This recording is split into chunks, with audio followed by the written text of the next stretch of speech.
రఘు అనేసి బిచ్చుకుండా ఈ సారు చాలా అద్భుతమైనటువంటి కంటెంట్ ఇస్తారు మనకి. ఇప్పుడు ఒకసారి ఆ సార్ని మాట్లాడడానికి కోరుతున్నాను.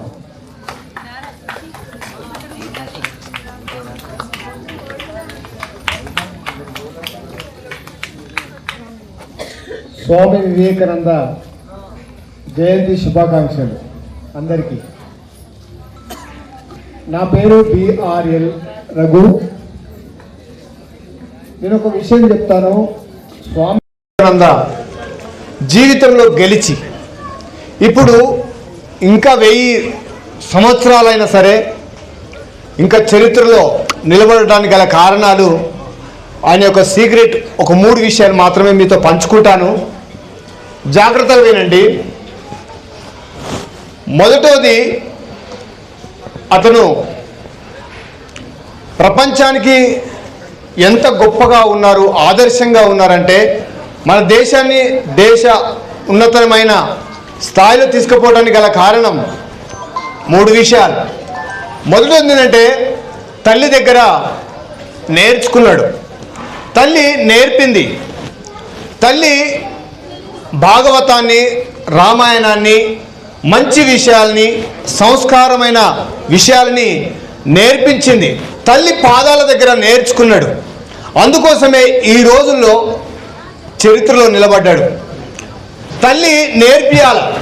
మన తల్లిదండ్రులు చాలామంది పిల్లలకు క్రమశిక్షణ నేర్పేయడం లేదు.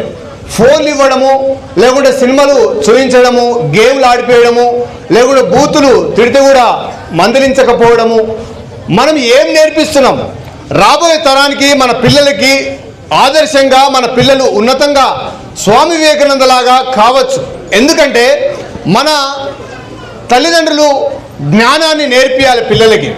ఒక విషయం చెప్తాను. ఛత్రపతి శివాజీ మహారాజు కూడా 4 గురువులు ఉన్నారు. కానీ మొదటి గురువు తల్లి. ఆ తల్లి దగ్గర నేర్చుకున్నాడు కనుకనే ఛత్రపతి శివాజీ మహారాజు కూడా చరిత్రలో నిలబడ్డాడు. మనము పిల్లలకు ఏం నేర్పిస్తున్నామో వాళ్ళ భవిష్యత్తుని వాళ్ళ చేతులు పెడుతున్నట్టు అర్థం. మనము మంచి క్రమశిక్షణ నేర్పియాలి, ఒక పద్ధతిని నేర్పియాలి. ఇరుగు పొరుగుని ప్రేమించే గుణం, మంచి సంస్కారవంతమైన జీవితాన్ని మనం నేర్పించినప్పుడు ఛత్రపతి శివాజీ మహారాజు లాగా లేక స్వామి వివేకానంద లాగా గొప్ప వాళ్ళు మన పిల్లలు కూడా కావాలని మనం కోరుకోవాలి. ఆ తల్లి కోరుకున్నది గనుకనే స్వామి వివేకానంద నేర్చుకున్నాడు. గనుకనే తల్లి దగ్గర నేర్చుకున్నాడు. ఇప్పటి పిల్లలు తల్లిదండ్రుల దగ్గర నేర్చుకోండి. ప్రపంచంలో ఎవరైనా సరే గెలిచి చరిత్రలో ఇప్పుడు నిలిచిన వాళ్ళంతా తల్లి దగ్గర నేర్చుకున్న వాళ్ళే, తల్లిదండ్రుల మాటలు విన్న వాళ్ళే. మీరు ఉన్నతంగా పిల్లలు కావాలనుకుంటే, ఉన్నతమైన స్థానంలో ఉన్న స్థాయి నుంచి ఉన్నత స్థాయికి పోవాలి అనుకుంటే ఖచ్చితంగా మీ తల్లిదండ్రులను గౌరవించండి, అభినందించండి, సన్మానించండి. మీరు తల్లిదండ్రుల మాట జవదాటకుండా మీరు బ్రతుకుతే మీరు ఖచ్చితంగా ఉన్నతమైన వ్యక్తులు అవుతారు. మన బాధ్యత ఒక తల్లిగా మనము పిల్లలకి నేర్పే బాధ్యత మనది ఉన్నది కనుక మంచి క్రమశిక్షణ నేర్పిద్దాం. రెండవది విషయం ఏంటంటే అక్కడ ఆడుకుంటూ ఉంటాడు. స్వామి వివేకానంద ఆడుకుంటున్నప్పుడు అక్కడి నుంచి గుర్రము, 2 గుర్రాలు మీద రాజు వస్తూ ఉంటాడు. వస్తూ ఉంటే అక్కడ చూసి ఏం చేస్తున్నావు అని అడిగితే నాకు అదే కోరిక, అలాగుండాలని కోరిక అని స్వామి వివేకానంద అక్కడ ఉన్న వాళ్ళకి చెప్తాడు. అంటే ఆయన కోరిక గొప్పగా ఉన్నది, ఉన్నతంగా ఉన్నది. రాజు లాగా కూర్చున్నప్పుడు చాలా విచిత్రపోతాడు. ఇదెంత అద్భుతం, ఇలాంటి జీవితం ఉండాలి అంటే మన గోలు, మన పిల్లలకు ఉన్నతమైన విలువల్ని, ఉన్నతమైన స్థానాన్ని మనం లక్ష్యంగా పెట్టుకుంటే ఖచ్చితంగా అక్కడ చేరుకుంటాం. ఉన్నతమైన మన భారతదేశాన్ని ఉత్తమమైన దేశంగా తీర్చిండ్రు స్వామి వివేకానంద. అందుకోసమే మన పిల్లల భవిష్యత్తు బాగుండాలంటే వాళ్ళకు ఉన్నతమైన స్థానానికి తీసుకెళ్లే ఆలోచనలు నేర్పియండి. ఏం కోరుకుంటాం? పనికిరాని విషయాలు నేర్చుకుంటున్నాం. కానీ మనం ఉన్నతమైన వ్యక్తులుగా మారాలనుకుంటే ఖచ్చితంగా ఉన్నతమైన లక్ష్యాలని కోరుకోవాలి. మూడవది ఏంటంటే ఒకసారి స్వామి వివేకానంద అలా పాటలు పాడుకునేవాడు. పాటలు పాడుకుంటూ గదిలో ఉన్నప్పుడు ఒక అమ్మాయి వచ్చి తలుపు నెట్టింది. తలుపు నెట్టినప్పుడు తలుపు తీసి చూసేవారికంటే ఒక స్త్రీ ఉంది. ఆ స్త్రీ ఉంటుంది, నేను నీకు చాలా ఇష్టపడుతున్నా అని చెప్పింది.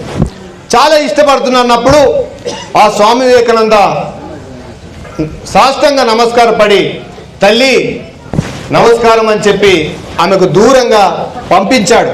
అంటే దీంట్లో వ్యక్తిత్వం నాశనం చేసుకోలేదు, వ్యక్తిత్వాన్ని కాపాడుకున్నాడు, స్త్రీకి దూరంగా ఉన్నాడు, ఉన్నతమైన లక్ష్యాన్ని పెట్టుకున్నాడు, తల్లి దగ్గర నేర్చుకున్నాడు. అందుకోసమే జీవితంలో గెలిచి ఇప్పుడు చరిత్రలో నిలబడ్డాడు. గల కారణం ఈ 3 విషయాలు. నాకు ఆ అమ్మాయి నాకు చాలా ఇష్టం అని అనలేదు, నాకు అమ్మాయిల వెంబడ పడలేదు. మనము మగపిల్లలుగా ఉన్నప్పుడు అమ్మాయిల వెంబడ పడితే ఫెయిల్ అవుతాం. ఎందుకు అమ్మాయిల వెంబడ పడలేదంటే మన దిమాగ్ మొత్తం వాళ్ళ చుట్టే తిరుగుతుంది, ఫోన్ల చుట్టే తిరుగుతుంది. మనం ఎక్కడైతే గోల్ పెట్టుకుంటామో దాని చుట్టే తిరుగుతుంది. కనుక మనం వీటికి దూరంగా ఉండాలి, వ్యసనాలకు దూరంగా ఉండాలి. దయచేసి ఈ 3 విషయాలు రహస్యంగా ఆయన గెలిచిండు కనుక చరిత్రలో నిలబడ్డాడు. అందుకోసమే స్వామి వివేకానంద గురించి మనం ఈరోజు మాట్లాడుకుంటున్నాం, జయంతి చేస్తున్నాం. చాలా సంతోషం. నాకు ఇచ్చిన టైంకు చాలా ధన్యవాదాలు ప్రిన్సిపల్ సార్ గారికి, మీ అందరికీ విన్న వాళ్ళందరికీ ధన్యవాదాలు తెలియజేస్తూ జయంతి శుభాకాంక్షలు. Thank you sir, thank you. మీ అమూల్యమైన సందేశాన్ని